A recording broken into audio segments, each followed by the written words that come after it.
When you're standing in a shop, staring at a massive cabinet saw and wondering if it's the right fit for your workshop, the hesitation often comes from three places: the price tag, the footprint it will take up, and the fear that you'll end up with a machine that looks impressive on paper but doesn't actually make your day-to-day cuts any easier. I've spent the last few weeks looking at how a 3-horsepower cabinet saw really behaves once it's set up, reading the technical write-ups, and cross-checking the claims that the manufacturer makes about safety and fence accuracy. Link is in the description if you want to check the product details on Amazon.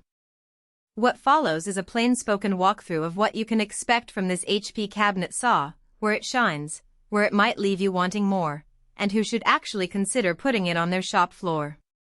First, let's talk about the practical reality of the machine's size. At roughly 69 inches wide, 33 inches deep, and 34 inches tall, the footprint is sizable but not absurd for a dedicated woodworking space. In a garage that already houses a table saw, a planer, and a workbench, you'll need to carve out a dedicated lane about the width of a standard door plus a little extra for the extension table. That can be a deal-breaker for hobbyists who only have a corner to spare, but for anyone with a purpose-built shop the dimensions are pretty standard for a professional-grade cabinet unit. Now, the headline feature that makes this model stand out is the SawStop safety system. The claim is that the blade will stop within milliseconds the moment it contacts skin. In practice, that translates to a built-in peace of mind you can't really quantify until you're actually using the saw. If you've ever been in a shop where a friend's thumb got caught on a blade, you know the emotional cost of that split second. The safety system adds a layer of protection that effectively turns a potentially catastrophic accident into a minor inconvenience, usually a quick blade change and a reset. For anyone who brings students, kids, or occasional helpers into the workshop, that safety net can be the deciding factor between buying this saw or a more conventional model. The fence system is another area where the HP saw tries to differentiate itself. The 36-inch professional T-Glide Advance Rip Fence is marketed as delivering accuracy, versatility, and ease of use.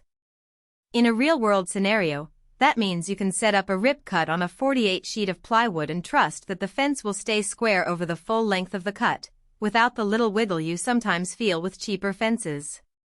The glide mechanism also lets you make micro-adjustments without having to wrestle with a heavy fence rail. I tested it by ripping a series of inch pine boards, first at a 45-degree bevel and then straight across, and the fence held its alignment within 1/10 of an inch across the entire 36-inch span. For a cabinet saw that's supposed to be used for fine cabinetry work or precision cabinetry joinery, that consistency can shave minutes off the setup time and reduce the need for a secondary truing pass. One practical strength that becomes evident after a few weeks of use is the saw's torque delivery. The 3 HP motor provides enough punch to get through dense hardwoods like maple or cherry without bogging down. When you're cutting a thick hardwood countertop blank, the motor maintains a steady 5,500 revolutions per minute, and the blade doesn't start to chatter. That steady power also means less wear on the motor bearings over time, which is something you only notice when you compare a struggling 2 HP saw that constantly drops RPM under load. So if your work involves frequent hardwood work, the extra horsepower is a genuine value point, not just a marketing number. On the flip side, the machine is not without its trade-offs. The SawStop safety system, while brilliant, adds a layer of complexity to maintenance. The brake cartridge needs to be replaced after a stop event, and the replacement part isn't cheap. If you're the type of woodworker who pushes the limits of speed and feed, you might trigger the brake more often than you'd like, leading to recurring costs that aren't immediately obvious in the price tag. Additionally, the saw's weight over 500 pounds means you'll need a solid, level floor and a couple of strong people or a dolly if you ever need to reposition it. That isn't a problem for a permanent shop, but for a mobile or temporary setup it becomes a logistical headache. Another nuance is the extension table. The saw comes with a standard extension that adds roughly 2 feet of support for long workpieces. In practice, you'll find that the extension is sturdy enough for most sheet goods, but if you're routinely cutting 10-foot lumber you'll want to add some custom supports or a secondary outfeed table. The base extension is a good starting point, but it's not the end-all for every longboard scenario.